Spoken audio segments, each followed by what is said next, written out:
Bueno, entonces vamos a enunciar y probar el teorema central del límite. Para eso, sean x y con y mayor o igual que 1, variables aleatorias y ds. O sea, tienen la misma distribución, vamos a llamar modo la esperanza, y además les estamos pidiendo que la varianza exista y sea finita. Entonces lo que vamos a tener es lo que tomamos antes como, lo que llamamos antes Sn, la suma de las variables aleatorias menos su esperanza, divididas por la raíz cuadrada de su varianza, o sea, a la suma de las variables estandarizada, que está escrita acá con la otra notación, o sea, en términos de muy de signo cuadrado, y lo que el teorema central del límite nos dice es que esta asociación de variables aleatorias converge en distribución a una variable z que tiene distribución normal 0,1. Otra manera de escribir al teorema central del límite es, en vez de usando el promedio de variables, la suma de variables aleatorias, es usando el promedio. Acá vamos a poner el promedio, estandarizado como corresponde, menos su media y dividido por su desvío estándar, que es sigma sobre raíz de n, o sea, multiplicado por raíz de n y dividido por sigma, que es lo mismo. Y eso lo que converge es en notación, en distribución, perdón, a una normal 0. Entonces es una manera equivalente de escribirlo. ¿Qué quiere decir converger en distribución? Bueno, les recordé la equivalencia con la que va a salir la demostración antes, en el video anterior, pero lo que esto quiere decir es que si llamamos a phi la función de distribución acumulada una normal 0,1, es decir, phi de t nos da la probabilidad de que una variable aleatoria z con distribución normal estándar sea menor o igual que t, y nosotros queremos calcular la probabilidad de que la variable aleatoria esta que tenemos acá, la suma de variables estandarizadas o bien el promedio estandarizado, sea menor o igual que t, eso lo vamos a poder calcular bien, o sea, el límite de esta cantidad cuando n tiende a infinito va a ser la función de distribución acumulada en el mismo valor t de acá. O sea que el teorema central del límite esencialmente nos va a permitir calcular de manera aproximada probabilidades que involucren a sumas o a promedios de variables aleatorias libres. Ahora vamos a ver la demostración y en el próximo video vamos a ver aplicaciones y consecuencias del teorema. Entonces, hay tradicionalmente dos pruebas para el teorema central, que vamos a abreviar TCL, ¿está bien? La más difundida, la que está, si buscan en los textos, usa lo que se llama la función característica. Pero vamos a dar una definición alternativa y vamos a definir la función característica un poco más adelante. En breve vamos a definir la función característica. Ahí, una vez que tengamos la función característica, podemos volver a dar la demostración del teorema central usándola. Lo que vamos a hacer es usar una demostración que es debida a Lindeberg, que es más elemental porque no usa estas herramientas. Para usar la función característica tenemos que meternos en los números complejos, y esta demostración no la usa. Sin embargo, la idea de los dos argumentos es básicamente la misma, es calcular o aproximar el valor esperado de una función suave de una suma de variables independientes usando el desarrollo de Taylor. Y por supuesto, como siempre que uno usa el desarrollo de Taylor, tiene que acostar el error. Entonces vamos a la demostración. El primer paso de la demostración es tratar de entender bien qué es lo que queremos probar. Queremos probar que la suma de variables aleatorias debidamente estandarizada converge a la normal 0,1.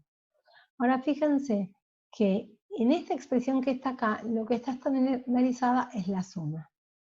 Lo que podríamos hacer es distribuir esta de vuelta y esto del siguiente modo. O sea, ¿qué pasa si escribimos metemos este n por mu adentro de la suma, entonces nos queda xi menos la esperanza de xi o de x1, no quieran porque es lo mismo, y la varianza de x1 o de xi, que es lo mismo, con su raíz cuadrada, o sea, el desvío estándar es este sigma de acá. O sea que podemos agarrar estas tres cosas que están acá y escribirlas acá arriba. Y esto es lo que sumamos desde i igual 1 y hasta n. Y el raíz de n lo dejamos acá abajo. Entonces, si esto converge a la normal 0,1 es porque esto converge, porque es simplemente un reacomodamiento.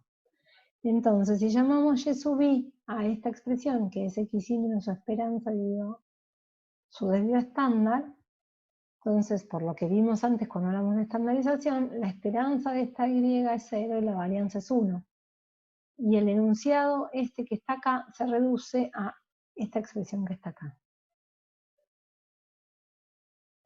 Entonces, nos basta suponer que las xi tienen esperanza 0 y varianza 1. Porque si lo sabemos para las variables de esta pinta, para cualesquiera otras hacemos esta transformación y ya habremos probado el resultado. Entonces, asumimos de acá en más para la prueba de este teorema que la esperanza de las xi es 0 y la varianza es 1, y lo que queremos probar es esto que está acá. Que la suma de las variables y sub i y de raíz de n converge en distribución en normal 0,1. Entonces,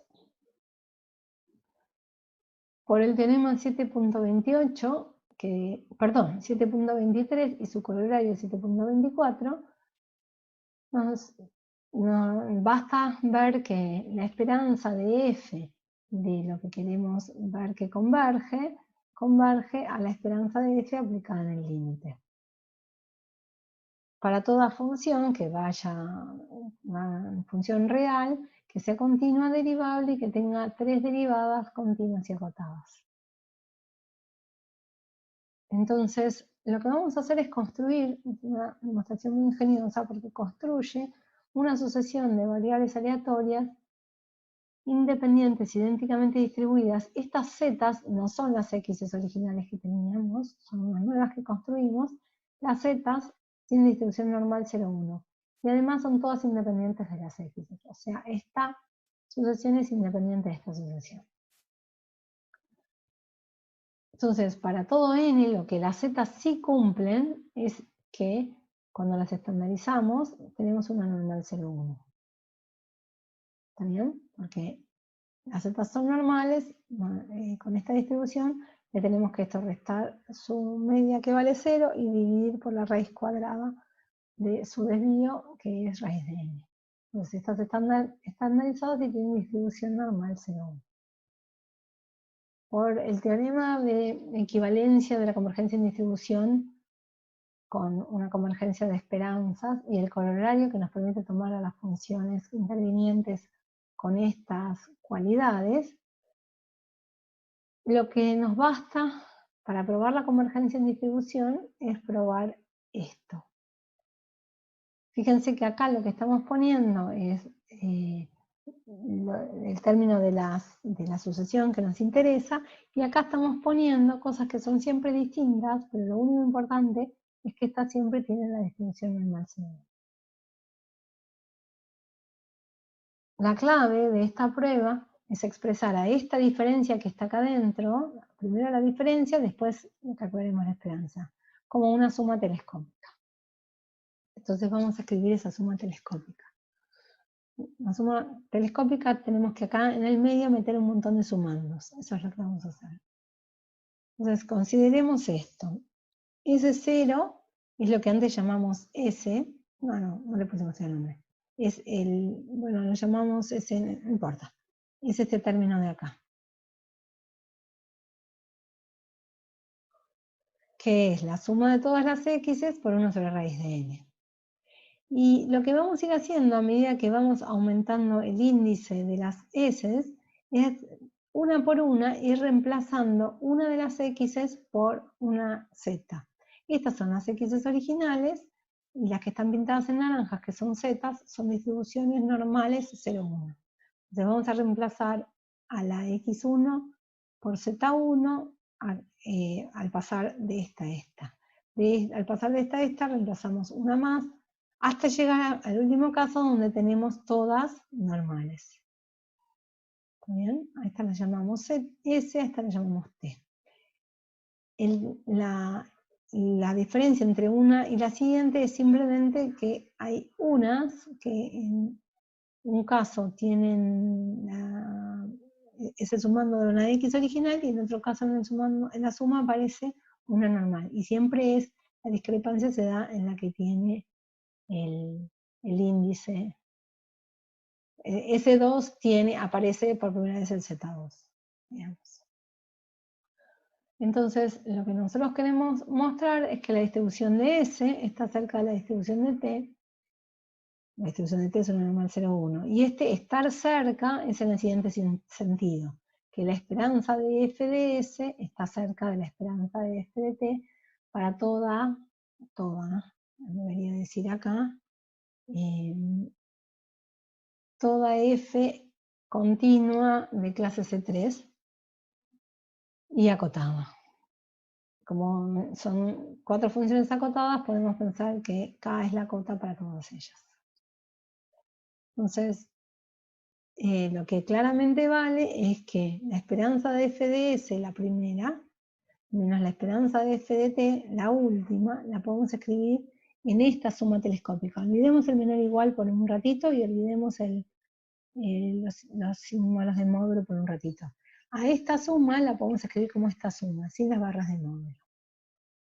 ¿Sí? Porque simplemente estamos sumando y restando, en un sumando aparece con signo menos y en el sumando siguiente aparece con un signo más. Antes de poner los módulos se cancelan y tenemos una suma telescópica. Cuando metemos módulo tenemos un menor igual. Entonces, si lo que nosotros queremos ver es que esta cantidad es pequeña, tiende a 0 cuando no tiene infinito, empecemos por acotar estos términos, o por comparar F en SJ con F en SJ menos 1. Eso es lo que vamos a hacer acá. Comparamos F en SJ con F en SJ menos 1. Entonces, volvamos un minuto acá. Acá tenemos bien escritos, por ejemplo, estos dos términos, que son uno el siguiente del otro. Y estos dos términos tienen, o estos dos términos, van a tener un montón de cosas en común. Tienen todos los zetas y todos los x's, o sea, coinciden todos los x's a la derecha del índice y coinciden todos los zetas a la izquierda del índice, del más grande. Entonces, y lo único que difieren es que la de menor índice tiene una X y la de mayor índice tiene una Z. Eso es lo que está escrito acá.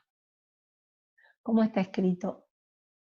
Está escrito de la siguiente manera. Vamos a llamar RJ a la suma de los términos comunes en SJ-1 y SJ. ¿Que quiénes son? Son todos los zetas antes del J décimo y son todas las X's después del J décimo. Bueno, por el 1 sobre raíz de n. Esto es RJ. Entonces, ¿cómo se construyen el SJ-1 y el SJ? El SJ-1 es agarrar a este término común, sumarle el término de XJ por 1 sobre raíz de n. Y el SJ es el término común, sumarle el ZJ por 1 sobre raíz de n. Entonces, por construcción, el R y el RJ y el XJ son independientes, porque el RJ tiene todas cosas sumandos, bueno, como vemos acá. Los zetas antes del índice J décimo y los X después del índice J décimo. Entonces, RJ y XJ son independientes y también RJ y ZJ son independientes. Que vamos a usar eso en un ratito. Entonces, lo que queremos es comparar la esperanza de F en SJ-1 con la esperanza de F en SJ. Ahora, bueno, SJ-1 es esto y SJ es esto. O sea, las dos son RJ más alguien que tiene que ver con X para construir este sumando y alguien que tiene con Z para construir ese sumando.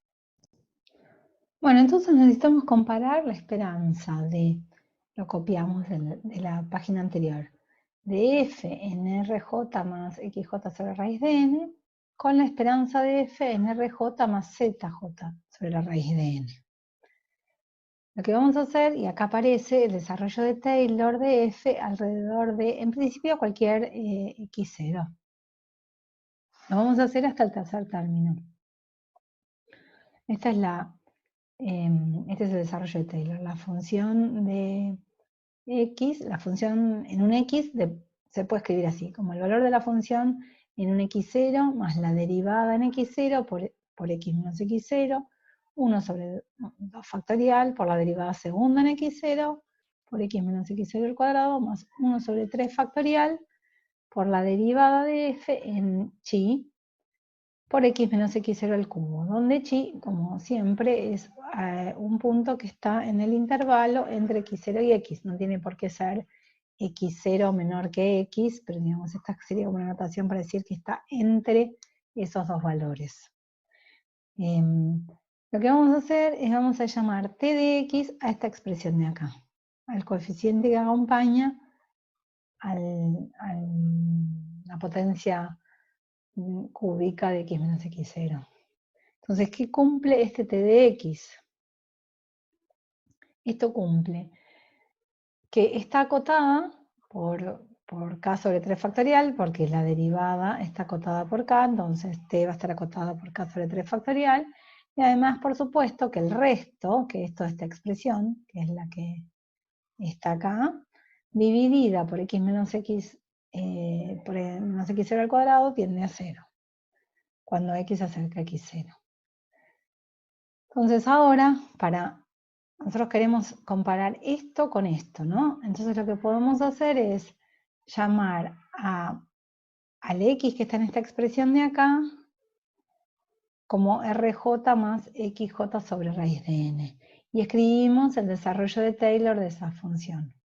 Y por supuesto, el x0 donde vamos a evaluar, porque queremos comparar estas dos, vamos a tomar el mismo x0, que es rj. Entonces, obtenemos esta expresión para RJ más XJ, ¿no? Este es el valor de X, entonces X menos X0, como X0 es esto, X menos X0 es esta expresión, que va a aparecer lineal, cuadrática y cúbica. Y el valor de T. Y lo mismo para RJ más ZJ sobre raíz de N, y eso es el que va a ocupar el valor de X, y entonces vemos como queda esta expresión ZJ, ZJ cuadrado, ZJ cubo. Bueno, como nosotros queríamos comparar las esperanzas de estas cosas, ya vemos acá que al menos el primer término, el primer sumando es el mismo. Ahora lo que vamos a querer ver es vamos a querer tomar esperanza y hacer la comparación de lo que le pasan a estos dos sumas. Entonces, eso es lo que hacemos acá. Fíjense que para compararla, lo que nosotros vamos a tener es calcular esperanzas de estas expresiones. Por eso es que, digamos, si el desarrollo está hecho hasta el grado 3, nosotros deberíamos asumir que la esperanza de x al cubo existe. Vamos a hacer la cuenta asumiendo que las esperanzas, que las x tienen tercer momento. La demostración, entonces nos permite tomar esperanza. Pero este supuesto que lo estamos haciendo acá en la demostración, el supuesto de que las x tienen tercer momento, que las z tienen tercer momento, eso no es ningún supuesto, es porque las z tienen distribución normal estándar, así que ya sabemos que tienen tercer momento. Si las x no tuvieran tercer momento finito, sino solo segundo momento finito, que eso es lo que les pedimos en el enunciado, la demostración se hace igual trabajando un poco más con la expresión del resto. Y una fuente para verlo, que está bien escrito y es muy claro, es este libro. Tampoco es que es una cuenta difícil, simplemente hacemos este supuesto para simplificarlo. Entonces copiamos una de las dos expresiones, la otra es igual con x en el lugar de z. ¿Bien? Entonces, vimos que el primer sumando es el mismo. Miremos qué le pasa a este término de acá. Lo que nosotros vimos que podíamos asumir es que la esperanza de XJ, lo mismo que la esperanza de ZJ, ambas son 0. Y además, lo que tenemos es que X, J y RJ son independientes y también ZJ y RJ son independientes. Entonces, cuando le tomamos la esperanza a este término, por independencia es el producto de las dos esperanzas, porque sabemos que si X y R son independientes, entonces X y cualquier función de R también son independientes. Y acá vamos a usar que la esperanza de esto vale 0. Y lo mismo pasa con la misma cuenta para el otro, en la otra expresión, donde está Z en el lugar de la X. Entonces, este sumando, al tomar la esperanza, nos da 0 en las dos expresiones, o sea, tanto cuando acá tenemos ZJ como cuando tenemos XJ. ¿Qué pasa con el siguiente sumando? Bueno, lo que asumimos es que la varianza de XJ era la misma que la varianza de ZJ. Como además las esperanzas valen 0, lo que nos dice esta igualdad de las varianzas es que la esperanza tanto de XJ al cuadrado como de ZJ al cuadrado son iguales. Y además, usando la independencia, tenemos que la esperanza de esto es el producto entre la esperanza de este término y la esperanza de este término. Y la esperanza de este producto también es la esperanza de este término por la esperanza de este otro. El segundo es el mismo en las dos expresiones y las esperanzas son las mismas de estos dos sumandos. Entonces tenemos igualdad de los dos, de estos dos términos en los dos lados. Uy, acá hay un... Este está mal, no debería estar, ¿no? Ay, perdón, eso está perfecto. No sé por qué. No quiero fecharlo. Perdón. Entonces, lo que tenemos es que al tomar esperanza, los términos de la evaluación en el punto y los términos de primer y de segundo orden se cancelan. Entonces, para comparar esta esperanza con la otra, con X acá, lo que tenemos que hacer es comparar estas esperanzas. Eso es lo que vamos a hacer ahora. O sea, cuando recuperamos lo que queríamos estimar, que es la esperanza de F en SJ menos la esperanza en F en SJ menos 1, esto nos da de los, originariamente es la esperanza de F en RJ más XJ sobre raíz de N. Ahora acabamos de probar que solamente sobreviven los términos cúbicos, digamos, en el desarrollo de Taylor. Y entonces esta expresión, al comparar estas dos, tenemos que esta expresión de acá está acotada por K. La T en los dos casos está acotada por K. Si nosotros ponemos módulo acá, ponemos módulo en la expresión anterior, podemos hacer la siguiente cota. Primero, meter el módulo dentro de la esperanza. Y después separar, primero sería el módulo y mantenemos la resta. Y después lo que hacemos es, bueno, la cota clásica del módulo para poner acá una suma, la suma de los módulos. Y ahora vamos a usar la cota de K para la expresión de T. Y como está acotada, podemos sacar la cota afuera y nos queda esta expresión. ¿Está bien? Vamos a llamar K sub 2 el producto de estas constantes. Entonces, cada uno de los sumandos están acotados por una constante sobre n a la 3 medios. Pero acuérdense que lo que nosotros queríamos estimar originariamente era la diferencia, o queríamos probar que era pequeña, es la diferencia entre estas dos expresiones. Y habíamos visto que al telescopizarlo nos daba menor o igual que la suma de estas expresiones, y ahora cada una de estas las tenemos estimadas. Hay n de ellas, por eso aparece este sumando n, cada una está acotada por esta cantidad. Finalmente toda esta expresión nos queda acotada por K sub 2 sobre raíz de n.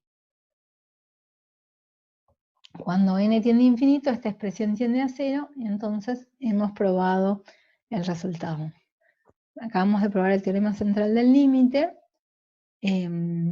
Lo que dejamos para el próximo video son las consecuencias y ejemplos de aplicaciones de este resultado.